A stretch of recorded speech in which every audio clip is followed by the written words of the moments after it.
Welcome back to Icebreakers. Today we have a truly exceptional guest. He's an Olympic bronze medalist, a multiple-time NCAA champion, and recently added fiancé to his list of titles. Please welcome Paul Juda. Thank you so much for having me on. Paul, let's start from the beginning. Growing up in Illinois, how did you first get introduced to gymnastics? Yeah, I got really lucky. So I am from Deerfield, Illinois, small suburb, and I was just that typical super energetic kid. My brother and sister dabbled in recreational gymnastics, but they never took it too seriously. But when my brother was a little bit older and he was in high school, I was running around with his football team, and my parents were like, "You've just got way too much energy." I can only imagine what kind of kid I was like. I know already probably what my kids will be like, so I'm ready for that. But yeah, I had a ton of energy, and some parents suggested, hey, like your son could maybe do competitive gymnastics, because I was really flexible. I was always, walking all over the place, climbing on the walls, and we got super lucky with this gym because it was 5 minutes away. And both of my parents worked really long hours. They're both Polish-American immigrants, so it was so convenient to have the gym that close because people could drop me off, friends and family, and we never really had to do this long drive. I had teammates there at Buffalo Grove that just had 35-minute drives, and if that was the case for me, no way that would have happened. And so we got into recreational gymnastics, and a couple of weeks in, I remember my mom tells me all the time, coach approached her and was like, "Do you want to try competitive gymnastics?" And my mom didn't really know that competitive gymnastics was a thing for boys. And he was like, "You might save some money." And she was like, "I'm all for saving money. So let's try out competitive gymnastics." We had like a meet that coming up December. And I remember that first competition, I was all over the place. I didn't know the routines really well. I didn't know anything. I was just kind of there for fun. My mom likes telling the story.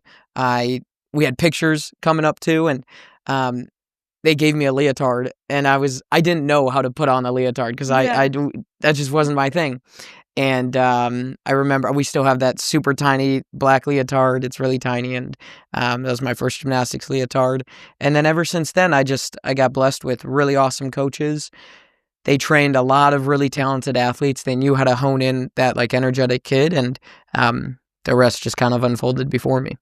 Was there a specific moment when you were that young where you kind of realized like, oh, this is something I'm good at, like I could have potential to be a star? Yes and no. I would say there's probably two things that I remember distinctly. When I started making some national team camps and stuff, it's funny. I feel like I never really had that small fish in a big pond moment, right, where you like get like, oh my God, everyone's good, because I started that so early. Yeah. Like I remember I was 11 years old and I made my first national team. And so I had that from 11 years old. I was like, I'm not that good. How old were you when you started? Probably, I think 6 years old. Okay. So 5 or 6, that's like a great, the age to start it. And so like making that national team early on, and I was just surrounded by really good kids. And so I was never that like explosive star when I was younger. I just kind of like trickled my way and just kept making progress moving forward. So I would say going to those camps though, the moment that I would always like remember, and I'm going to tell all the younger kids that when I go visit these national team camps with the younger kids, we had our director, whose name is Dusty. He would always tell us, someone in this room is going to be an Olympian. Someone here is going to be a world champion. Someone's going to do X, and Y, and Z. And I always was like sitting there. I was like, well, then why can't it be me? Yeah. Why not? Because if he's saying that somebody can do it, maybe he's talking about me. Yeah. And so that was kind of always in the back of my mind. I was like, somebody's going to do it. I'd love it to be me. And then the second moment that I would say was one of my best friends, Alan Gerdoff, who came here, was a captain here. He came home from college like 2 years before I got, because he was 2 years older than me. And he was like, "Paul, you could like go to college for this." And I was like, no way. Yeah. And he's like, "Right now, you're 16, you could go." So I think he was kind of a big influence and made me realize, hey, like I can do this. Yeah. So being a first-generation American with Polish roots, yeah. How did your family's background and support shape your journey in gymnastics? Oh, I think It was the best case scenario because my parents didn't know a lick about gymnastics. Really? And so I hope if my kids do whatever sport they want to do, it's going to be really tough for me Yeah. to not be super into it. But my parents were just my parents. And when I did well, they were super supportive. And when I did really poorly, they were super supportive. In fact, probably more times than not, my mom asked me to quit gymnastics because Really? of how hard I was on myself. Yeah. She saw my hands be torn up, my body hurts, I'm crying, Yeah. and I would say, no, coach wants me to keep going. I have to keep going. So having that kind of support, though, allows you to grind as hard as possible because you know you have perfect safety net underneath you. You know that no matter what happens, you could go to the meet, have a lot of fun, do terribly, Yeah. and they're still going to love you. Yeah. So especially, I would say, at these higher and higher level state competitions, like the Olympics, all that you need there to do well is love and gratitude. You go there, there's not a person in my support group that needed me to get home a medal. They would love it, Yeah. absolutely. But when I'm up there, I just know that they love me no matter what. So having that support is probably the most important thing. Yeah. Beyond just gymnastics, and don't worry, we're going to Sure. cover all of it later. What has it been like being a student at Michigan? Yeah, I fell in love with Michigan when I was like 13, 14, something like that. So actually, I can promise you it was 11 years ago. Okay. And it was 11 years ago to date of last Saturday. Really? Because I watched the Michigan men's gymnastics team win in Chrysler. And I wanted to be like that. I wanted that memory, and I loved watching Sam McCulloch dominate. He was a Michigan legend, is a Michigan legend, and all of his success. So I always wanted to emulate that. He was probably like my favorite Michigan gymnast. And then watching all of these clips on Instagram and YouTube, I would rewatch over and over the Michigan promo videos because I was like, these guys look like they're having so much fun. I want to go there. I want this block M. I didn't even know nothing about anything. Yeah. And when it came to recruiting, I had the opportunity, and I was so lucky to have a couple of different options. Yeah. And I went on a couple visits, but when I came here and went to the Big House game, there's a video from a former Michigan gymnast named Adrian de Los Angeles. And he was really into cinema and like making cinematic videos. And he had this awesome like song playing, and he had a slow-mo black and white of like the Michigan running with the poles, you know, the flag poles. Yeah. And when I saw that on my trip, I committed there. I called my mom on the trip and said, I'm coming here. I'm going to cancel all my other. I don't care about anything else. Really? This feeling in my gut, I want to go here. Yeah. And I mean, ever since I think that Michigan football will always be that like core memory for me. And but being here has been the greatest decision of my life. I have no regrets. I've done everything that I possibly could have. I've had so much fun while being here, but I've also succeeded so much. And the people that have helped me along the way are here. Yeah. And because of that, it's, confidently the best decision I've ever made, mentally, emotionally, and physically. How has the Michigan men's gymnastics team helped you grow into the person you are today? I'll say it over and over and again. The Michigan men's gymnastics team are the best student athletes on campus. I'll say that full mic drop, whatever. Yeah. I'm 6 years through the program. I know who we are and what we are. And we just, there's few sports that test you as much as gymnastics because you fail over and over and over again, thousands of times. And you have a group of guys that is failing with you, giving it their all, and willing to pretty much put their body on the line every single day. Yeah. Not to say football players don't, because trust me, I'm not running full head force at somebody else, so they got that.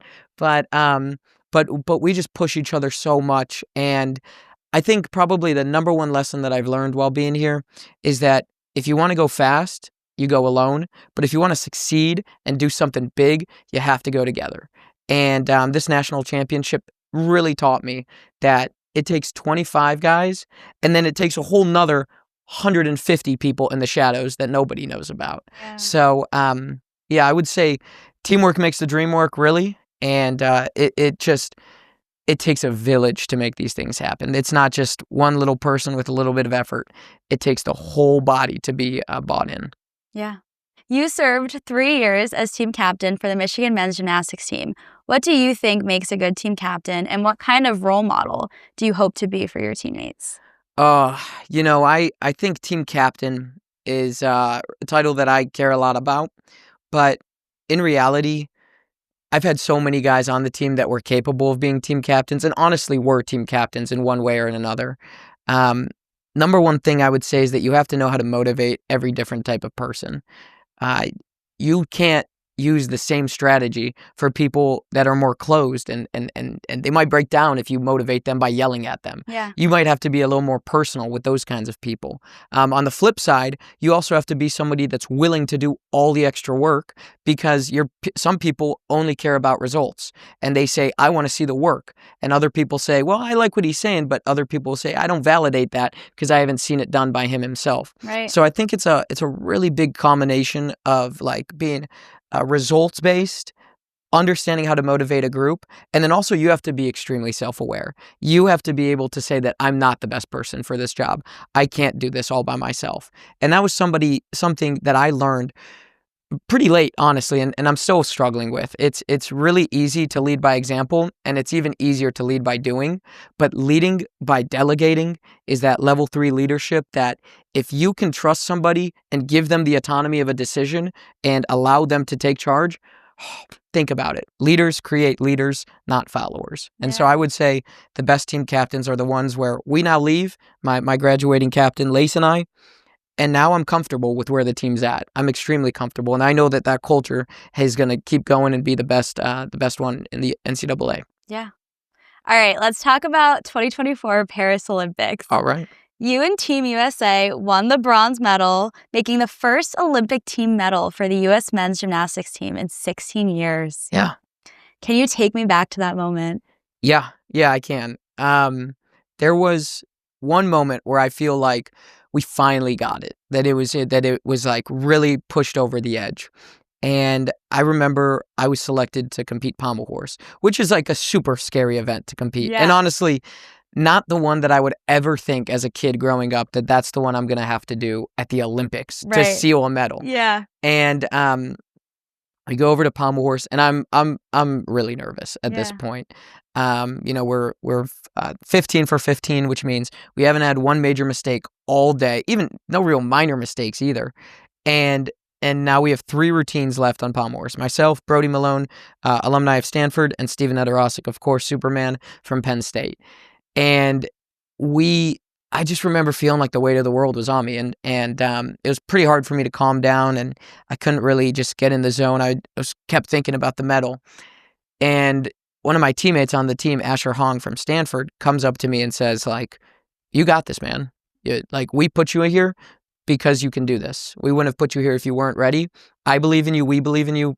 Go do it. Yeah. And I just remember the weight, everything got lifted off. And I just remember going up there, and this is so funny. After that, I was like, all right, I'm back. I'm good. Yeah. And then I started telling myself, Paul, you're a good guy. You're going to have a good life. Like this moment isn't everything. These next 90 seconds, they don't define you. Right. And I walk up to the podium and I'm like, but they're pretty important. They're pretty darn important. And I just remember I looked over, I saw my family, my support, my rocks, and I kind of blacked out. I raised my hand, and people talk about the flow. I just let it happen. And towards the last couple of skills, it's just, you just know that you're almost there. But coach from home always would say, can't celebrate until you're sitting down in your seat. Yeah. And so I just stayed in it, landed. And I just, I can feel it now. Just the raw emotion of being like, we did it. I did it. We all did it. And, it's a moment I'll live forever, and I watch it back on TV, and sometimes I go, how did I do that? Right. Who let me compete in this moment? You look at yourself and you see what you're doing, and you're like, wow. That was me? No way. So yeah, I would say, again, just best moment of my life. What was going through your mind when you realized in that moment that you made history? It's a little bit disbelief, a ton of disbelief. And then we're doing our USA chants in the back room, and there's this meme that I think encapsulated us so well. It's like a guy like biting the medal, popping champagne, going crazy, and then they zoom out and he's on third. Yeah. And the first place's guy is like, what are you doing? And that was us. And I'll live that one down. I don't care. Show me your Olympic medal. Right. No, but it was awesome. We got called out. The arena was cheering for us so loud.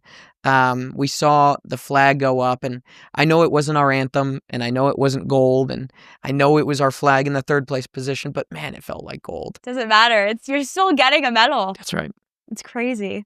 You were the leadoff gymnast in 4 of the 6 events during the team final. That's a pretty big responsibility. Yeah. How did you prepare mentally and physically for that role? Yeah. I think once I made the Olympic team and the high of that goes down, you go, okay, like now I got to figure out how to reality. Yeah, I'm like, we had a former Olympian on our team, Brody, who came back from 21 and from Tokyo, and he was like, guys, yeah, it's cool to be an Olympian, but it's way cooler to have a medal. Right. And I was like, okay, thanks. I needed that. I was like, it's like I'm celebrating pretty hard on 4th of July. Like, I needed somebody to kind of bring me back down, and he did, and that was his role. I knew right away that I was like, all right, I'm going to be the leadoff because I can set this tone. I don't have the hardest routine. I don't have the highest scoring potential, but I can set the tone for the boys. Yeah. And so, we had hammers coming in. Fred, Brody, Asher, Steven. I mean, these are the guys that you want to set up. And I equate it for anybody that doesn't get it. It's like when you're playing a scramble in golf. First guy just gets you in the fairway, and then let the big dogs just swing their driver as much as possible. And so that was my job. Get us in the fairway and let everybody else cook, pretty much. And I just, every night, I would put myself in those shoes. I would say I would close my eyes. I would visualize my entire routine going first up at the Olympic Games. It's a daunting task at first because you have no idea what it's going to be like. But over time, if you're doing it right, you should get nervous during that visualization. Yeah. Because if you can get nervous enough and simulate what it's going to be like, you won't be like a tenth of what the reality is. Right. But when you get there, at least you know you're going to get nervous. You can't go there and be like, I'm not going to get nervous. And then it hits you like a bus and then you're dead. Yeah. You're fish out of water. Like you have no idea what's going on. So getting so nervous and through those visualizations, I did that for probably like 2 months straight, nonstop, every day. Every set that I did inside of our training facility, I pretended I was going first up at the Olympics. Yeah. Every single time. When we found out, too, what event we were starting on, I simulated that. So it was just, I tried to make myself feel like it would be like that. Coaches did a great job. They always said, all right, Paul, this is the set that determines whether or not you guys get a medal. You get a little nervous right before you go, and then you try and simulate that. So that would be the mental part. And then the physical, that was a tough summer. That was a really, really tough summer, but it was awesome. You were in the gym long hours, drenched in sweat with your boys. We so lucky to have Fred Richard here and have a teammate that's also going for the Olympics and, of course, the Olympic medal. Right. And so we were able to kind of simulate that Olympics again physically. Heavy numbers, weight room. I think, shout out to Coach J. Cole. I think that was the main reason I went to the Olympics feeling so strong. And I just said, I got to crank it up a notch. It's the Olympics. Like, you got to be ready. Right. You don't get to mess around there. Yeah. So, yeah. Kind of going off of that, your teammate and close friend, Fred Richard, was also part of Team USA. How did your relationship and mutual support impact your Olympic experience? Yeah. I think it's good. I think it's so good and so lucky to have both of us on the team. When you're competing like that, so often, day in and day out in the gym, when you go to the competition, the real competition,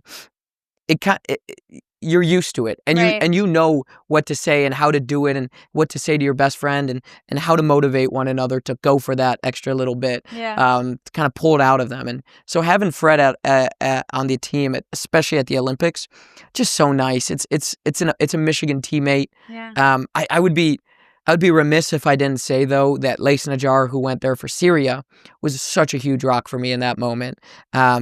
I remember just reconnecting with him in the Olympic Village, and we have these videos of us standing next to the ring saying, it's great to be a Michigan Wolverine. So it's friendships like that when you are in a place that's so unfamiliar.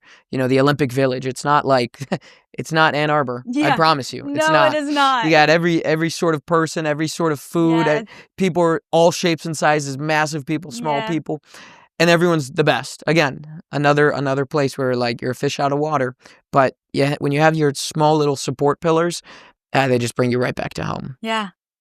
For people who might not know, can you walk us through what the process is like to actually qualify for the U.S. Olympic gymnastics team? Yeah. First and foremost, I was not a guarantee at all. Yeah. Like, not even close to a lock. And so if I look back on it, and we'll get to this soon, but Raina always says, a missed opportunity in Paris to propose. And I was like, babe, I was focused on making this team. Right. If I knew I was a lock, sure. Yeah. But I wasn't. So to make the Olympic team, you first have to be part of the senior national team. And the senior national team is decided 2 times a year at the Winter Nationals and the Summer Nationals. Mm-hmm. And at this year's U.S. Championships, they occurred around late May, early June. I guess this is last year's. And then about a month after that, if you got named to that senior national team, you're automatically into the U.S. Olympic trials. Right. It's a very similar competition. Both competitions are 2 days of competition, all 6 events, depending on if you're an event specialist or all-arounder. And then from there, those 4 days are then used to determine who goes onto that Olympic team. As a collective, as a group of athletes, we decided let's only use the top 3 days and then measure that against everybody, against one another. Yeah. In order to kind of give ourselves like, hey, it's 4 days of competition. If you want us to be doing the big moves and to push that difficulty to compete with China and Japan, then you're going to have to give us a little bit of slack. Yeah. And that worked out in my perfect favor. I had major mistakes during the first day of competition on both pommel horse and high bar, which are the 2 events that I needed to hit. Right. And from then on, though, I went lights out. And I remember I was at the U.S. Championships, and I had just fallen on high bar. And I was so devastated because I was like, oh, I'm so sorry. That was a different meet. I'm so sorry. That was the year before. Okay. But I fell on vault, which was also a big moment for me.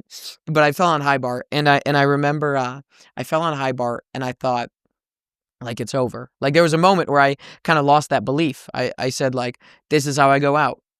It's whatever. And then I went to the bathroom and I looked myself in the mirror and I was like, you did not come this far just to come this far. Lock in. You never know how many opportunities other people are going to fall to. You don't know what can happen. Stay in it. Don't leave this competition knowing you gave in. And so I think that's super important to talk about because, you know, we're elite athletes, but at the end of the day, we're human. Yeah. And like, I had a huge moment of doubt there. And as soon as I left that bathroom, I was like, I'm going lights out. I want to give it my all. And from then on, I just plowed through the meets.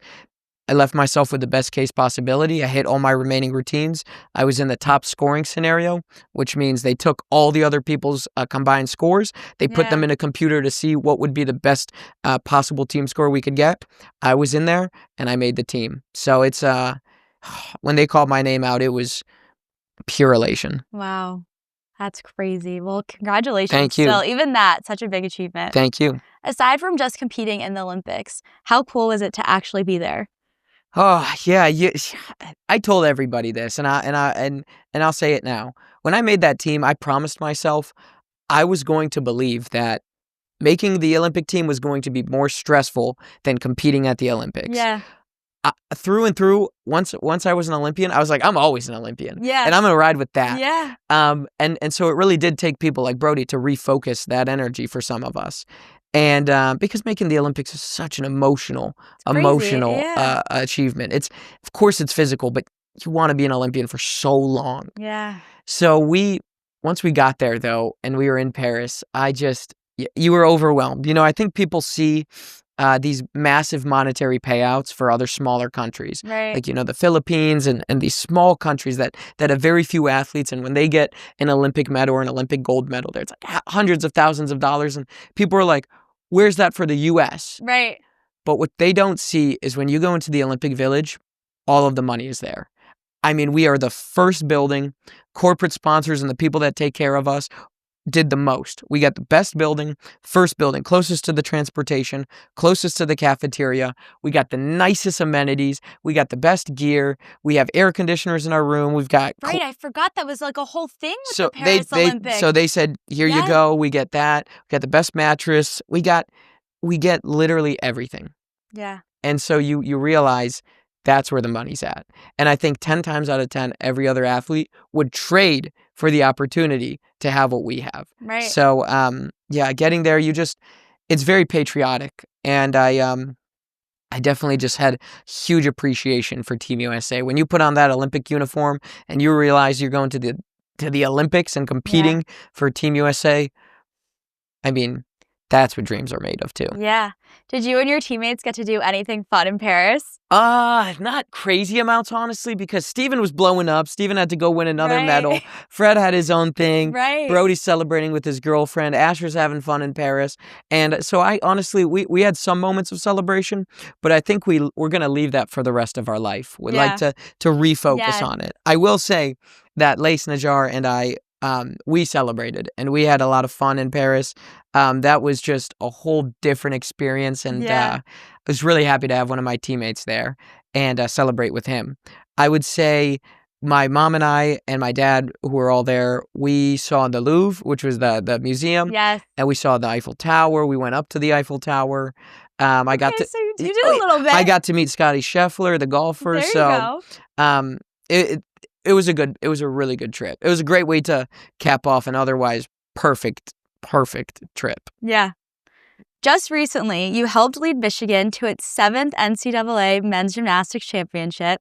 The victory came down to your final vault. I know. How did it feel to have the championship hinge on your performance? Again, I think, selfishly, I always wanted to go last because, I've done so much at Michigan and I want to seal it. Yeah. There was, I think, a true mark of how good this team was, though, was that I was willing to give that to David Woma. Yeah. And I will sit here and say, David Woma was going to stick no matter what.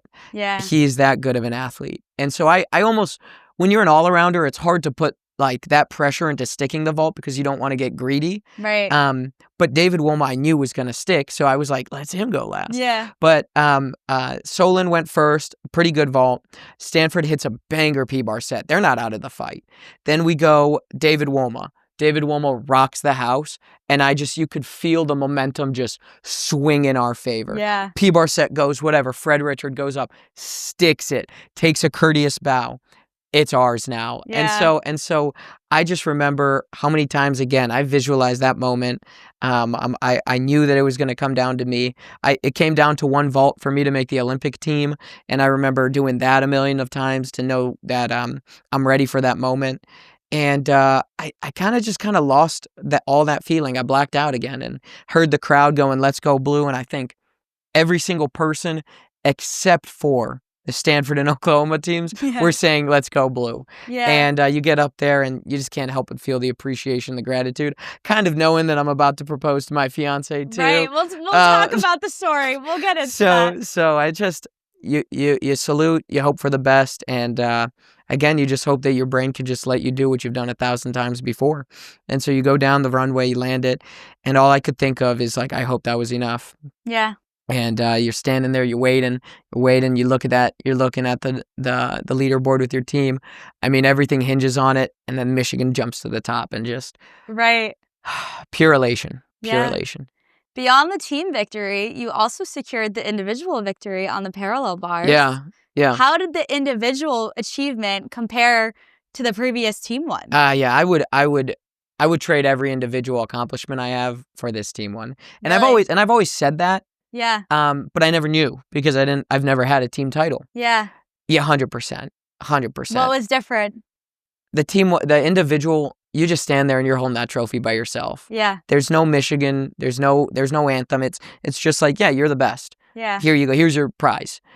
When you stand up there with your team, everybody's the best. And we say we are champions.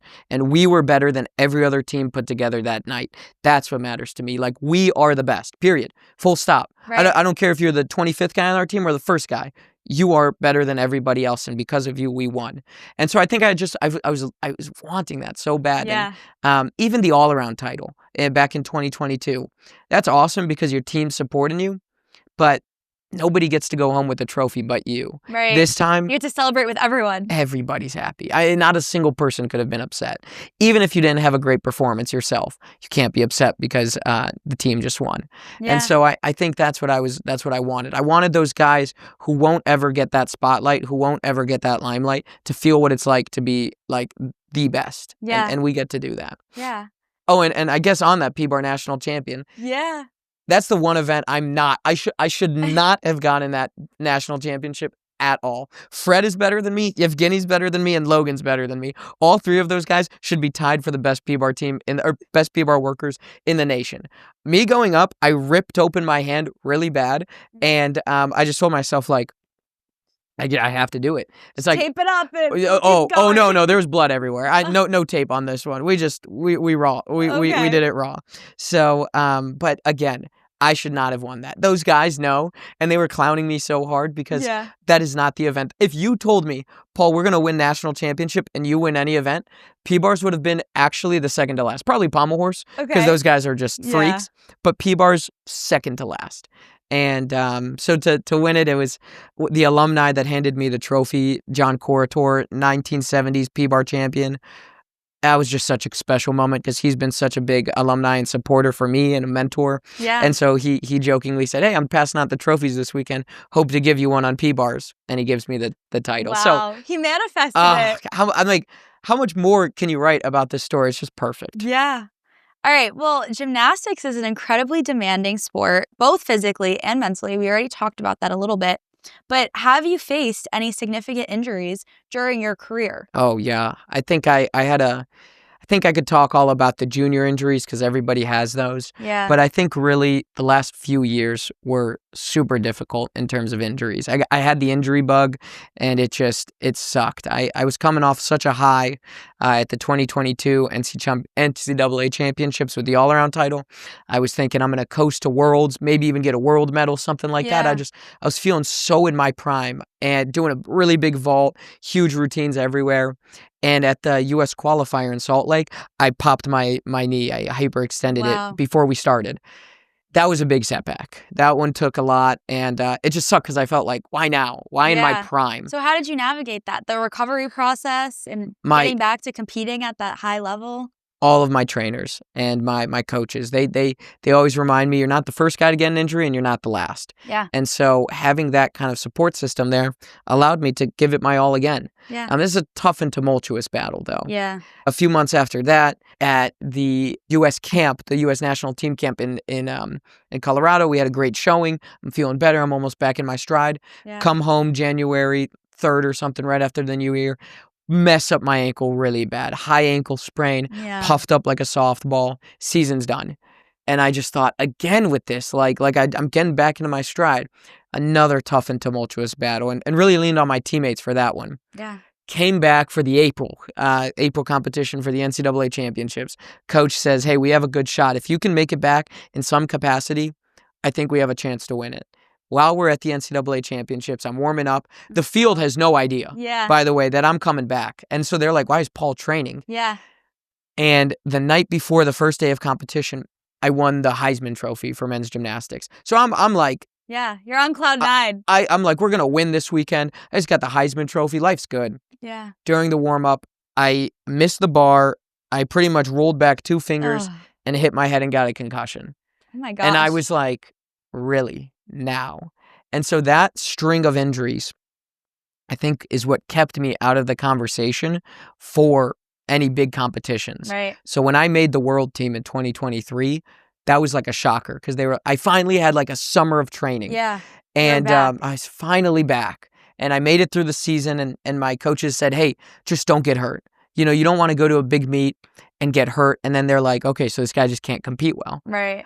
So, God, that was a tough battle. That was a reshift of my mindset. Like, how do I stay healthy? How do I preserve? How do I not put so many miles on my body? I'm getting older. I'm fragile now.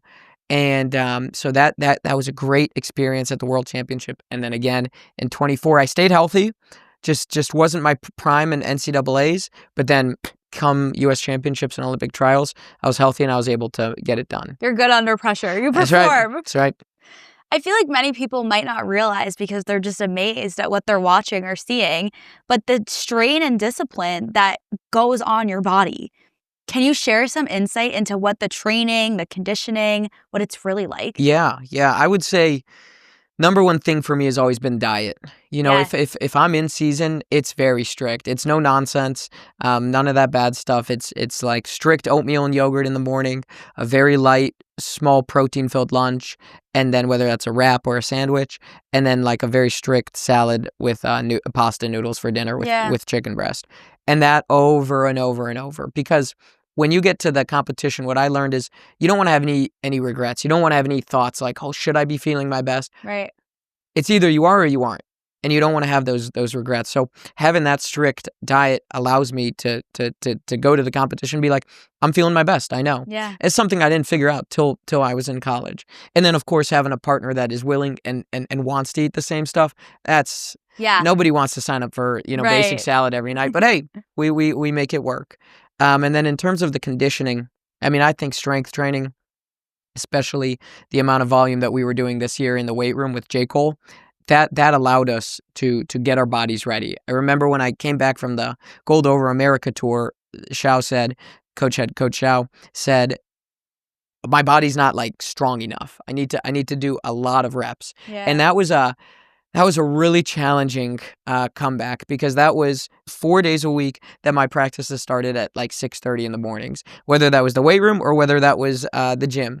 And I remember those days sucked. It was waking up early. It was freezing. Everybody knows freezing the Michigan outside. weather. You leave the house and it's dark, and I'm listening to the radio in the morning. Yeah. It's like, but that's where that like kind of grit comes out, because then you get to the end of the season, you're like, I did all of that.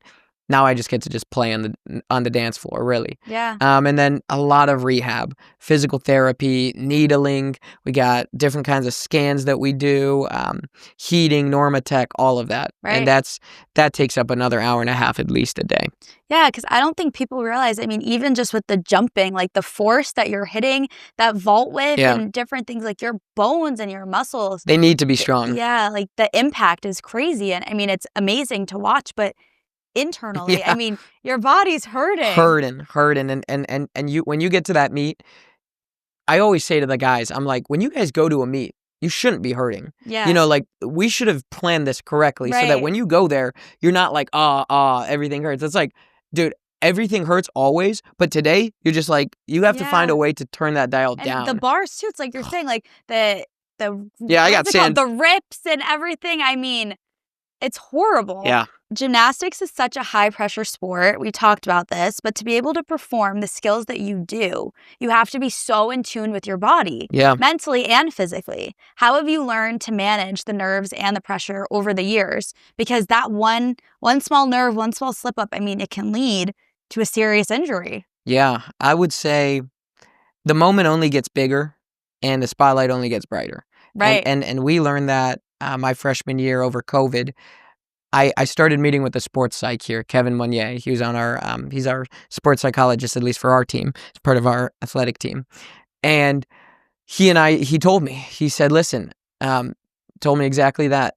The moments are only going to get more high pressure and things are only going to get more scary and less room for error. Right now, you're playing in the small leagues, and eventually, though, you're going to go to the Olympics, and then what? Yeah. You think you can just fold under the pressure and people aren't going to be pissed? And so it was just like our bodies, our brains is a muscle, and we had to just slowly develop. You don't start by going to an intramural competition and then going to the Olympics. Nobody does that. So you build it up over time, and I think just having that self-awareness and being reasonable with yourself that, hey, I just did 5 or 6 great competitions in a row. I can handle this next one. Yeah. And so you build upon that. And every time that you have an error, you go back and you say, why did that happen? And if you can point to a good reason, you just say, okay, next time I'm going to fix that. And so it takes being pretty objective about it too. But for me, I love winning. I love winning more than I hate losing. Yeah. And I love figuring out why it worked and how I can celebrate that win. And so for me, just building up that muscle took a really long time. I was a really nervous competitor when I got here. But for me, the number one key was those visualizations. Yeah. I turn off the phone. I turn off everything. I just close my eyes and pretend that I'm doing that routine. And if you can do that 1,000 times, no impact on your body. But your brain starts understanding, hey, so when you get into that moment, you just flip everything else off and you are doing exactly what you've done 1,000 times. I know exactly how it's going to feel. I see the pommel with my eyes closed, etc. So when you get to that high moment, like I said, you turn your brain off and you just let your body do it. Yeah. You compete in all 6 men's gymnastics events. Yep. Which one is your favorite? And which one is your least favorite? Oh, yeah. Least favorite. I mean, honestly, I really think my least favorite is P-bars. Really? It's an event I've never figured out. Okay. And I see the guys who are really good at that event, and I like envy it so much because when I do it, I feel wonky. It doesn't feel like I'm good at it. I'm telling you, I really don't think that trophy should be mine. I'm grateful it is, obviously, but I really don't think it should be. Yeah. It's not deserving of it. I had the best routine in that moment. If we're talking about best parallel bar worker, it's not me. I think my favorite, though, to train is probably like a floor or a high bar. Okay. It's just fun. Those are naturally an event that I enjoy competing or enjoy doing. Competing, though, it's the ones that get you the most nervous. So pommel horse and high bar. Before high bar, there's nothing like, it's like getting on a roller coaster that you know you could die on. Well, yeah. And you can die on any roller coaster, but this one's all you. Yeah. And it's the one that there's no second to think. And if you start thinking, you fall. Yeah. And if you can't think. And if you don't go big, you fall. Right. So my coach has always said, like, Coach Kurt Golder said when we left for Worlds, he said, if you're going to fall by going big. And I always thought, like, oh, I love that. Like, like, don't go for the shot half willingly. Go for it. If you miss it, you miss it. But you're going to hate yourself if you knew that you could have gone for it bigger. Right. And so in gymnastics, when you hit those 2 events, they feel so darn good to hit that and what I mean by hit is not fall on them. Yeah. It just feels so good and you just get this massive rush of dopamine. So I would say probably to compete those 2 events. They make you the most nervous, but what's worth it ain't easy, and what's easy ain't worth it. So. Yeah. All right. Well, switching gears on a more personal note, congratulations Thank on you. your recent engagement. After securing the NCAA title, you proposed to your long-term girlfriend and fellow Michigan gymnast. Can you share how you planned that special moment? Oh, my God. Well, first I'll say it's really tough when people say, like, what's your favorite part of the weekend? And I start saying, like, gymnastics routines. And then I'm like, oh, yeah. And I got proposed, and I'm engaged, So it's always like, that's going to be tough for me to think about those 2 moments. But we got the wedding for that. No competitions on my wedding day. So I would say about a week before the NCs, maybe 2 weeks or something, Coach Shao said, I had a call with ESPN. First time men's gymnastics NCAAs has been on ESPN before. Wow. And he goes, yeah, they asked him about personal stories from his athletes, developing that kind of storyline. Shao's like, yeah, I don't know too much about all that. Paul might propose to his girlfriend soon. And he comes to practice and tells me this. And I'm like, why'd you say that? Why would you say that? That's not at all on my plan. I have no intention of doing this here. What are you doing? Yeah. And so I was super averse to it. I did not want to do this. I was like, this is the meet. This is a meet day. I have my plans figured out. We're gonna go have a graduation party for Raina on May 18th. I'm gonna do it there before the friends and family arrive. Oh, so you had a different plan. I had a This was done. But it was coming. Oh, I mean, it was May 18th, like through and through. Like her mom and I, like, that was done. Okay. And last weekend when I went to Tampa, I was supposed to ask for permission and whatnot. Yeah. So, and pick up the ring. And so that plan was all done. And so, but I start getting this little inkling. I'm like, this would be pretty cool. Maybe Coach is on to something. And he goes, Paul, listen, I'm an older guy. This is a beautiful story. I want to see this. He goes, I want to see this. Oh, okay. So I start thinking about it, and I realize it's the same arena that Raina competes in. She's done such great things in that arena.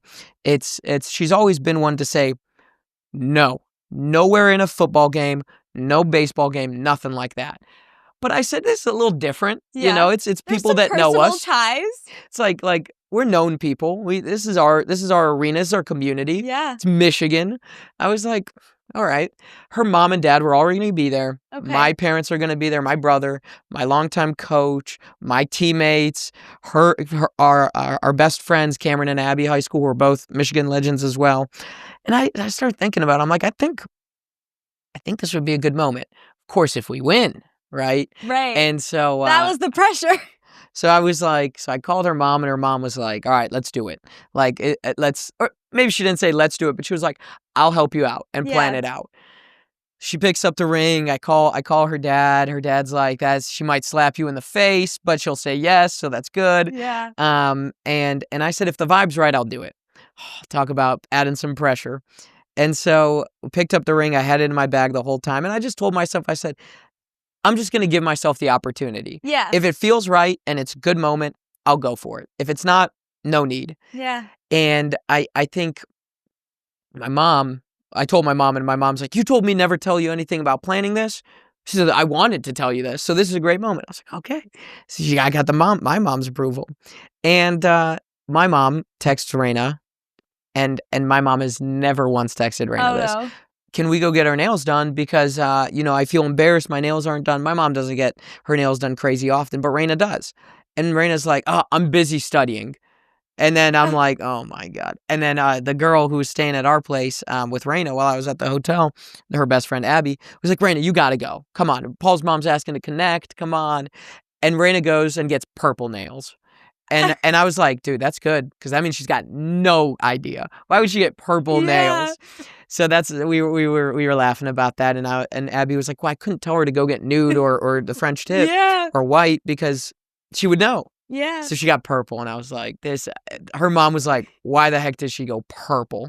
I didn't your mom be like, oh. Yeah, my mom was like, she got purple. I'm like, why'd she get purple, bro? But all's well as ends well. So that's good. She had no idea. No idea. And I think that's probably the main point for it too. She knew May 18th was coming. Yeah. She was telling Abby, she's like, I gotta wear white, like nobody else can wear white, whatever.